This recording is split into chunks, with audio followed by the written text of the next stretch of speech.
We talk so dang much about the race for the White House that it occurs to me it would be easy to forget how much actually gets worked out in Congress. The place where laws are made, as Thomas Jefferson put it, and also, as a more recent book by my friend Jake Sherman put it, one of the pettiest collections of adults anywhere on the planet.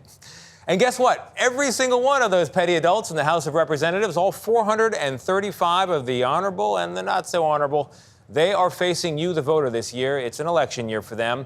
And very little can get done without them. So here's the situation. Right now, Republicans hold a slim majority of the seats in the House. And the question is, will they keep that majority?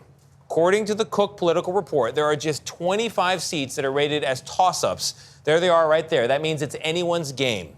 There's another 18 that are considered lean races, meaning that one candidate has an edge, but not much of an edge. So you take that picture in full, and it means that the Democrats have a much tougher path to power. They're going to have to win 27 of those very close races in order to take a majority position in the House. Republicans, meanwhile, they only need to take 17 of those seats. And by the way, the presidential race could have a big influence on all those things behind me. From Bill Clinton to Joe Biden, every recent president has gone into office with a win and with party control of the House, too. And all but W also controlled the Senate in the first 2 years of their terms. Here's a scary Halloween fact for you. That means that total Republican or total Democratic control of Washington is not only possible next year, could even be likely. Scott MacFarlane, get back in here.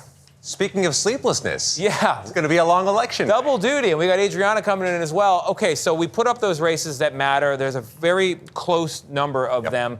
What stands out to you? What should we be watching for on election night? There's an incredibly narrow group of races that are actually deemed competitive, and many of them, nearly half of them, are in just 3 states. New York, California, and Michigan. They have outsized influence on who wins the House and has an outsized influence on a future President Harris or Trump. Take a look at New York.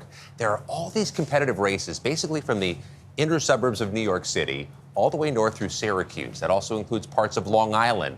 All of these are multi-million-dollar competitive races, and there's a reason for this in this unexpected state.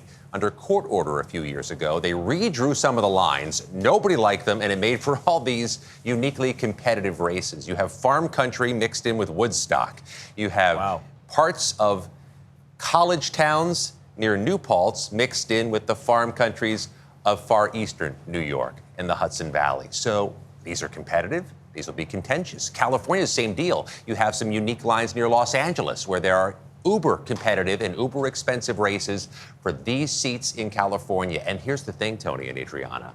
These states could go as a wave. In 2022, Republicans crushed it in New York, took control of the House on that. This reverse could be true this year. So it looks like this redistricting is key. Why did it happen, and who does it benefit? In Michigan, it's been the political system. In California, the political system draws the lines. But in New York, it got so contentious, a court had to intervene, and a judge ended up approving these new lines, which made nobody a favorite, so nobody likes it. In some states, it's political. In some states, it gets too political, and the courts have to intervene, and you get the map you get. What about on the Senate side? Are there key races there to watch? Yeah, some of them overlap with the presidential battleground races. Yeah, there are Senate races that are contentious in Michigan, Wisconsin, and Pennsylvania. But there are also a few states that Donald Trump won big in 2020. Democrats are trying to protect: Ohio, Montana, and an uphill fight in West Virginia. All right, Scott, thank you so much.